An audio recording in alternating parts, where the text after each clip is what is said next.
Good morning, everybody. We're going to get started in 3 minutes. If you don't have a place card at table, please find a seat in the back. Thank you.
I'm Andre Ayu, Interim Director for Duval County Emergency Preparedness Division.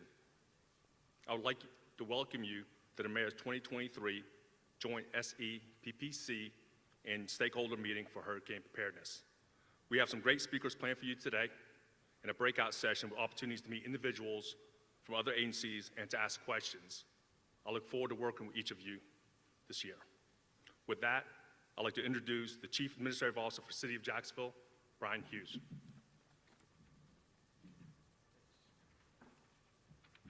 Morning, everybody. Come on. All right, good. It's that time of year again, so glad to see everybody. It's a pleasure to see a lot of familiar faces. There's some new faces too. To the new ones, welcome. I think of boxing, right? Some people spend decades preparing to be a boxer, and then they spend 6 months to a year training for a fight, and a fight ring time lasts about 10 to 15 minutes max. That's what this all feels like. We prep, we think about it, and we hope we don't have to get in the ring, but if we do, we're ready. So that's what today's about. We're fortunate in Jacksonville to have world-class emergency preparedness personnel spread across all the departments and agencies. And we're even more fortunate that we've developed a process to work together and come together in times of need, whether it's storms or international pandemics. We rally together, execute our plans, and protect the people that we're sworn to serve. Experience shows us we can't let our guard down, so that's what today is really about, making sure we dust off our strategies and our plans, talk to each other, think about what's coming, and get ready. As we work through a transition, obviously, I told the National Weather Service folks, if you can help, please make sure everything comes after July 1st. That would be a favor to me. But as we go through this transition, the mayor, myself, and the mayor-elect and her team are working together in City Hall to ensure that during this transition time, there's no missed opportunities to be prepared and pass the baton so that the people of our city see the smooth transition that's happening and understand that no matter which day it happens, whether it's before July 1st or after, there are teams working together on their behalf. I want to take a moment and say thank you to my boss and friend, Mayor Lenny Curry. It's been a privilege to serve at his side and to represent him and to work on behalf of all the people of this great city. I'm sure I don't need to go through the litany of things that we've done through the emergency operations, worked together over 8 years, but it's been wild and woolly, and we got through it. Today you're going to hear from stakeholders from agencies and departments across the city, and in the dialogue that'll happen after sort of this formal part, again, I just know that you'll be showing those who see it through the media and to each other how prepared we are as a community to take on these challenges that could be ahead.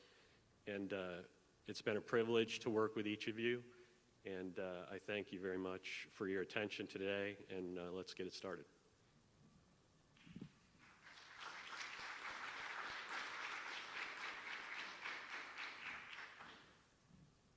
I'd like to now introduce Angie and Yeti from National Weather Service, Jacksonville.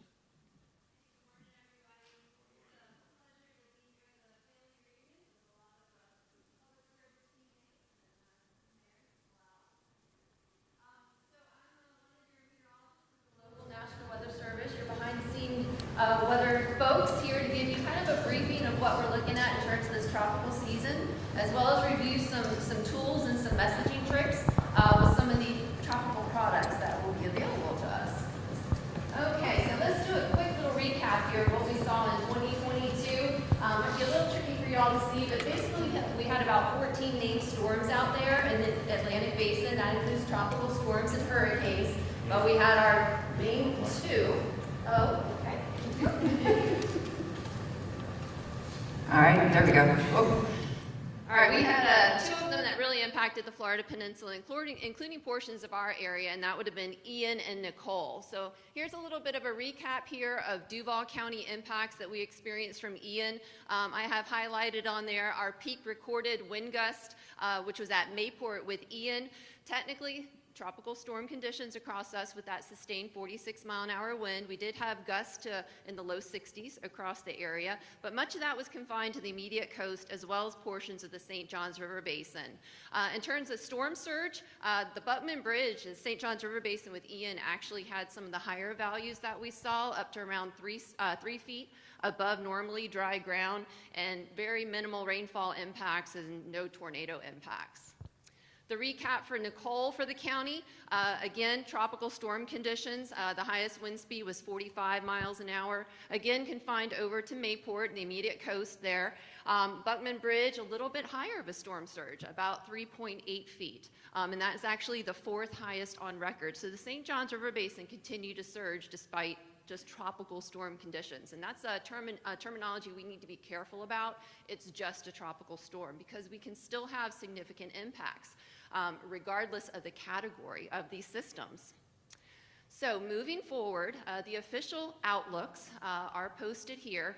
There's 2 main outlook experts, if you will, that we refer to. One is Colorado State, and then the other is NOAA with the National Weather Service.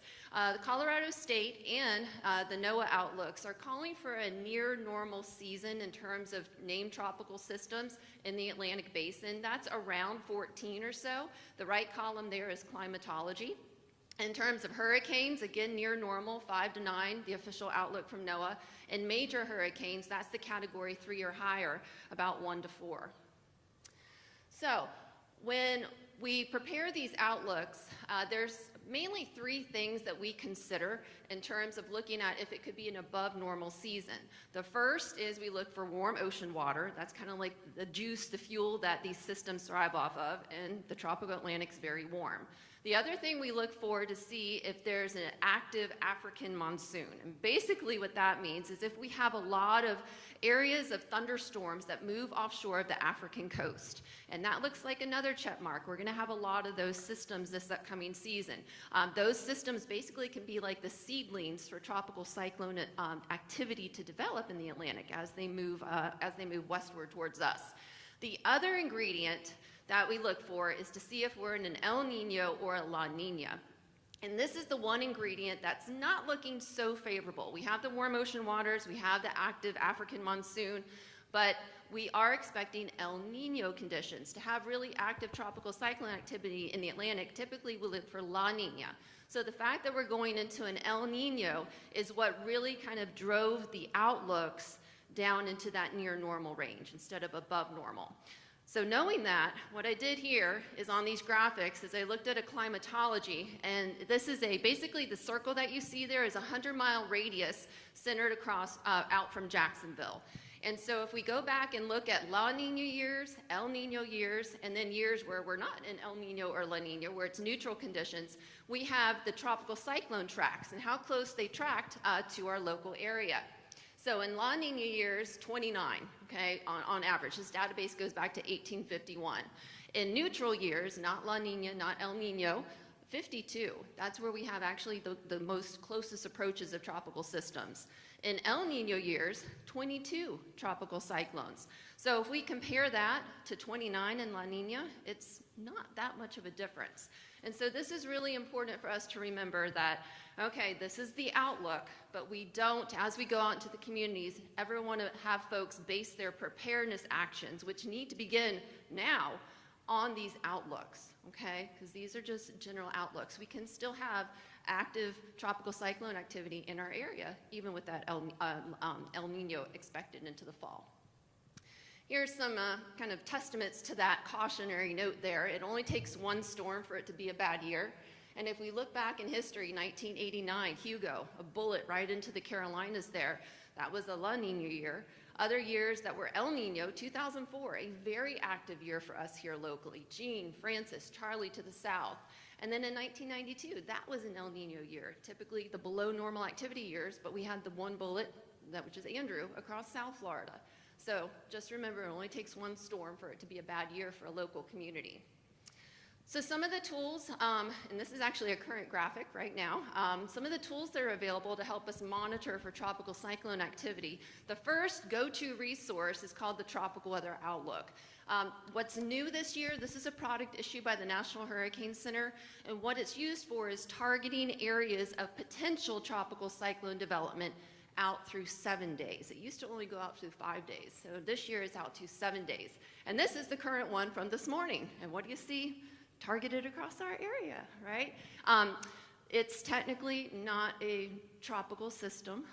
However, that said, we are expecting local impacts as this broad area low pressure crosses the Florida Peninsula over the next several days, mainly confined to the beaches and the St. Johns River. It's going to be similar to what we had last weekend. Some gusty winds, rainfall moving onshore, and some tidal flooding. The peak of that event looks like it would be on Sunday at this point. But this tool, this Tropical Weather Outlook, I recommend it be part of your normal daily situational awareness briefing, is checking out to see what this product has highlighted for us.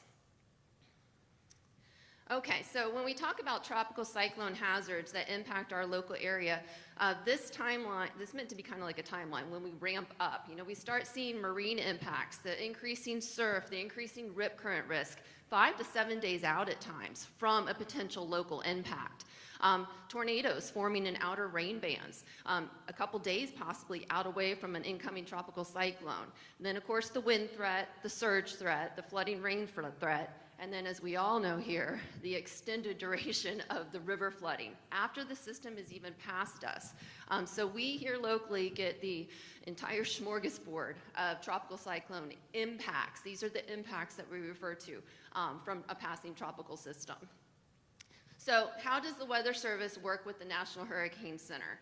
National Hurricane Center prepares the storm scale forecast. They look at where the storm is heading, they look at the size of the storm, the intensity of the storm.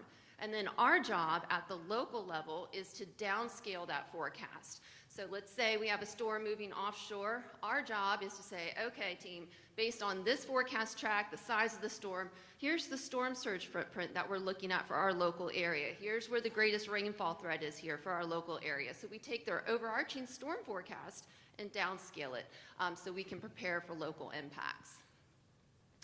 Okay, so a little recap here on this tool, which is something we all start to check when there is a named system out there. This is the potential forecast track graphic, okay? And basically the white shaded area is where the forecast track of the center of the storm, which is less than 50 miles wide most of the time, is expected to be about 66% of the time, about 2/3 of the time, okay? And this is one from Charlie. This is when Charlie was, or not Charlie, from Ian, when it was still south of Cuba. So even going out several days, if we have to be so careful not to connect the black dots, not to draw that little line, okay, trying to connect the dots. But basically out through several days, portions of the southwest Florida coast, which is where Ian eventually made landfall, were right on that edge there, right on that fringe of that white shaded area where the center could go. The other thing we need to remember when looking at this product is that the storms themselves are hundreds of miles wide. And the white shaded area is not encompassing all the areas that could get impacts from a tropical cyclone, okay? So we want to be careful of how we reference this product. It's powerful, but it's just for the approximate center track of the storm itself, not the entire footprint, not the impact area. And here's kind of another case in point of this. The white shaded area is the forecast track center that's expected. But what we have posted there, it might be a little tricky to see, but the magenta color is the storm surge warning that was hoisted basically from Tampa all the way down to the Everglades. Again, this is based on Ian. And so basically locations from Tampa all the way down to near where the storm actually made landfall, near Punta Gorda, Fort Myers area, were underneath a life-threatening storm surge warning. So we can see how the warnings extend well out from that white shaded cone area. Again, the impacts can occur outside that white shaded cone. Okay, so another thing I think is important for us to think about is instead of when we go out to the communities, you know, people, oh, what are we going to get? What can we expect? When it's several days out from potential local impacts, there's a lot of things that can change. We know that these storms take little wiggles and little jogs, right? A little to the north, a little bit back to the northeast. That's a normal part of these systems. So days out, it's really important for us not to get too specific with certain numbers, okay? We can kind of get an idea, but we have to be careful about not putting out those specific numbers of storm surge values or wind gust too far in advance. Because what can happen is something called public anchoring. If somebody is dialed into us or our messaging platforms and they hear an initial set of numbers several days out, we in the room know those values are going to change based on the eventuality of the storm track. We understand that in here. But putting out these numbers too soon and too early, somebody in the public might start basing their preparedness on that initial set of numbers. They might over-prepare and they might under-prepare, which could be catastrophic based on that first set of numbers, okay? So when we start putting out specific numbers, we have to do it in a timely manner, usually a couple days out from local impacts, but not too early. We all want to know, how bad is it going to get right here? Well, it could get as high as this, but in terms of specific numbers, we just have to message that responsibly. So, in this analogy here, let's consider, Florida, the peninsula here is a bowling alley, and each individual city a bowling pin, right? Well, we know that hurricane is going to impact the state of Florida. That's very high confidence. But how bad is it going to get at my specific location? Which bowling pin is that storm going to really knock over? Well, what if it takes a little bit of a jog to the northeast? And this is still days out from local impacts when it's in the Gulf of Mexico. Or what if it takes a little bit more of a jog to the east-northeast? Which of those bowling pins is going to get knocked over? Which of those cities are going to be severely impacted? It really depends, and that's why we have to be so careful about how we message this stuff. Instead of saying, what can we expect, it might be better for us to say, hey, what do we need to be preparing for, okay? We know that bowling ball is going to roll across our state somewhere. What can I do now, days in advance, to be responsibly prepared in the event that it's my bowling pin, my city, that gets directly impacted? So what we want to do, and you'll see this in our briefings that come out, is we try to say, okay, based on this specific storm track, here's kind of a general idea of what we need to be preparing for, considering the worst case scenario for that particular storm. So not getting too deterministic with numbers, saying, hey, you know what, right now we should be considering preparing for flooding up to 3 feet in portions of the St. Johns River Basin. Not, 1 to 3 feet, not too specific. Here's an example of that. And what you see here, I want you to focus on the middle screen first, okay? And it might be a little tricky there, but basically, these are model run simulations of Hurricane Michael back in 2018 as it was coming into the Gulf of Mexico. Again, the two middle graphics right now. And the little skinny black line, I don't know if I have a laser on this one, but the little skinny black line over here, initially kind of headed towards Tyndall Air Force Base, that's one possible scenario. And what you're seeing here, the shaded color graphics in the middle of the screen, those are storm surge values. And so we can see if that storm headed a bit west of Apalachicola right here, that the higher storm surge inundation values would be confined to the west side of Apalachicola. But what if there's a little jog of the storm track to the east? And that's about a 50-mile difference between those two storm tracks. Well, you can see a major catastrophic surge of 20 feet plus heading inland across Appalachia Bay. So these little wiggles, that's about 50 miles, and that forecast is about 2 days out. That's within reasonable forecast air from the National Hurricane Center at that time frame. But you can see the huge range of values days out from the storm. So what's better for us to do in terms of messaging, especially for public messaging, is saying, hey, we put out simple graphics, we put out simple messaging saying, in our area, here's what we should be preparing for at this time. Don't get too specific with those numbers, okay? So this graphic is an example of public messaging that we would put out. So in this case, this would be for putting inundation potential up to 6 feet based on a reasonable worst case scenario for the storm surge threat in that example. Okay, so just a little bit of a recap here. It only takes one storm. So yes, we're expected to go into near normal activity for the Atlantic Basin this upcoming tropical season, but it just takes one. And as we're going out in the communities, let's be sure that we still try to motivate appropriate preparedness despite what these outlooks are showcasing. When it comes to messaging, oh, it's just a tropical storm, guess what? Irma was technically just a tropical storm. All right, so we're Jean, so we're Francis. And we still have significant impacts from those just tropical storms. So let's try to remove that it's just from our vocabulary when we're out there briefing these storms. Messaging considerations, we already talked about the dangerous anchoring bias. If we give too specific numbers too early, it could lead to under-preparation, over-preparation, which ultimately could lead to folks not questioning our information. We could desensitize folks if they over or under prepare, and we don't want that. We want folks to always pay attention. Be careful with storm analogs. I know that we had worked with the previous director, Chief Smith, on at one point Ian this past year was expected to be west of Jacksonville and dump 10 to 15 inches of rain across us. And we were thinking, oh my, St. John's River flooding, Irma type of situation. But we couldn't say Irma. We didn't want to necessarily say Irma specifically because we didn't want to paint that picture of the same exact footprint, okay?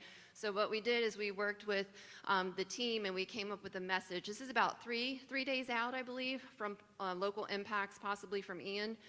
And we came up with a message that said, hey, if you flooded during Irma, you could, now's the time to mitigate from flooding from Ian. So it was not painting that same exact picture, but trying to motivate appropriate readiness, okay? So storm analogs can be used, but not, hey, it's going to be just like Irma. We don't want to use that.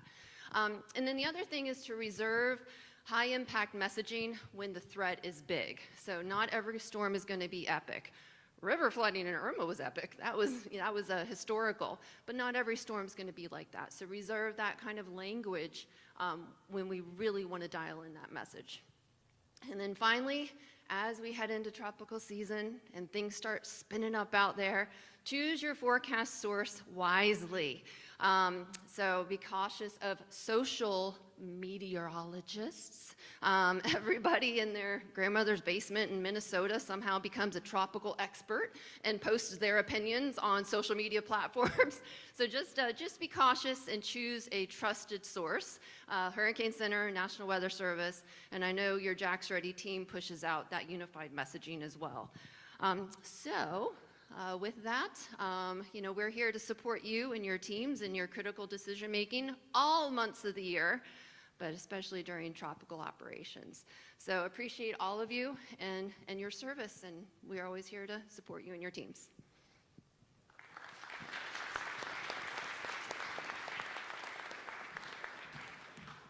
Wow, let's give her another round of applause. So Angie had a lot on her plate, and she was able to free up to be here today. She's a great partner, and National Weather Service is great partners, and we couldn't do it without their team. So with that, now it's my honor to introduce Mayor Lenny Curry.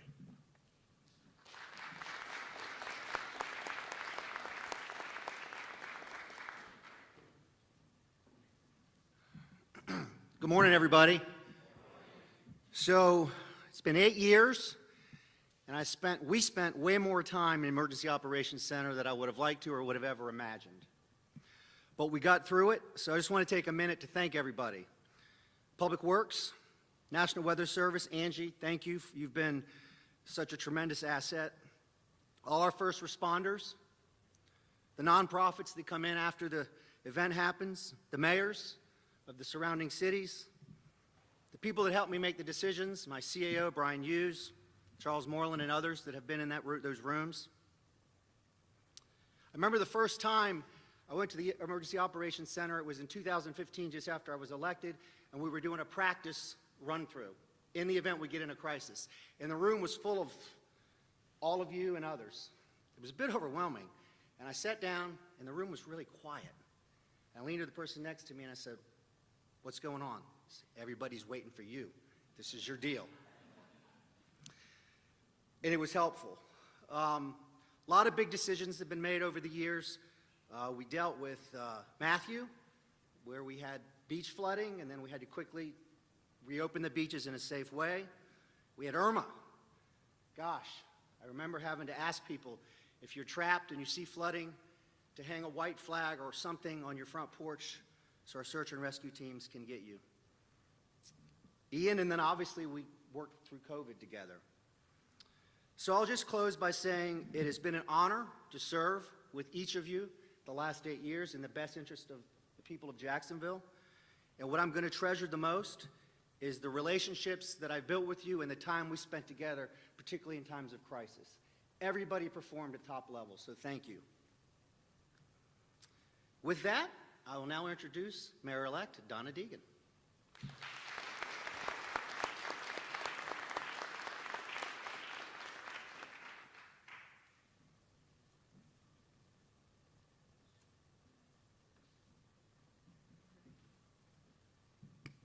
Good morning, everybody. How are we doing? First of all, I have to really thank Mayor Curry and his entire team. They have just been so gracious with the transition, and the transition has gone so smoothly so far because they really came prepared and have helped us tremendously get a grasp on what is really a titanic task in front of us. I think most of you know that I am married to a weatherman.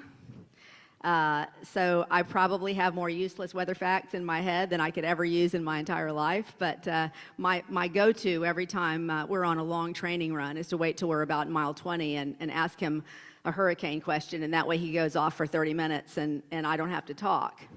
So it's fantastic. But seriously, I want to say that he has taught me over the years a huge appreciation for every one of you and what you do to keep us Jacks ready and to make sure that should Jacksonville, when Jacksonville ultimately again will have a direct hit from a major hurricane or any hurricane. Frankly, we have not had a direct hit. So remember, all of these things we've experienced have been from sort of end arounds in one way or another. So really important for us to be ready. I think I'm grateful to see our Chief Resiliency Officer here. I know she's going to play a great role in helping us to remain ready as our seas continue to warm and rise. And I'm just really looking forward to working with all of you. I appreciate all of your efforts so much, and very much looking forward to working with you as we get into this very, very challenging season. So thank you.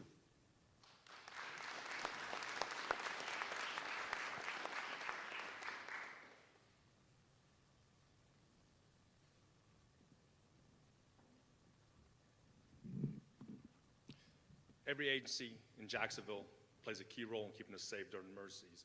So now, I'd like to introduce my friend, Sheriff T.K. Waters. Snuck up on me.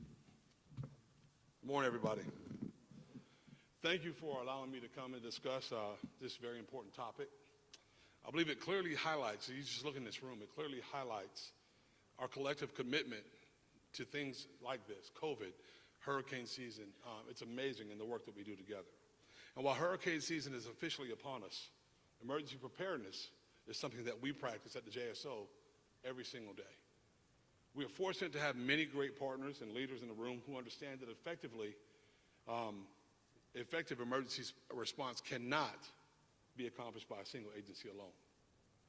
Therefore, I thank you for the outstanding collaboration that we all share on this issue and many others.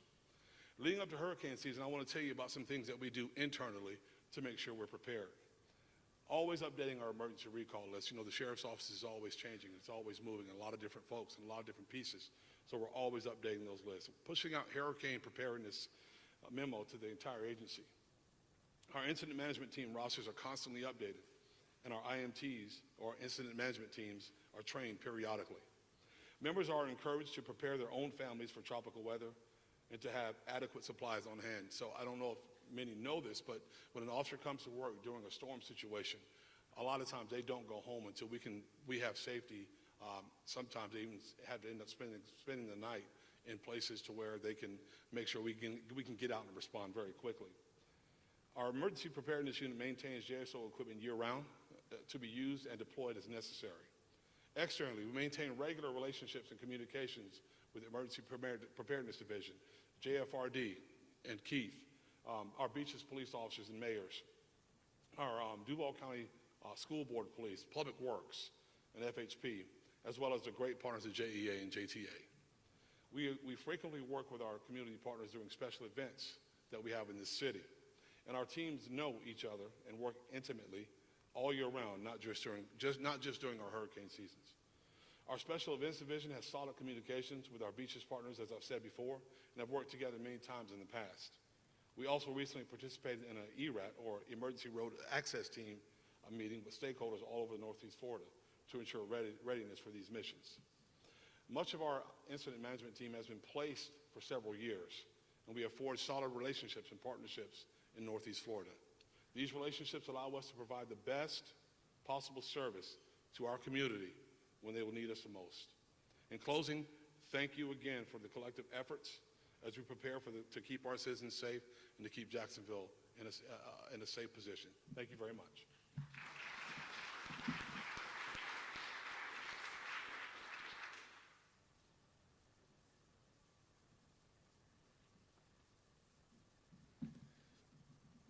Now, I'd like to introduce Chief Keith Powers with Jackson Fire Rescue Department for some remarks and a special recognition. Chief.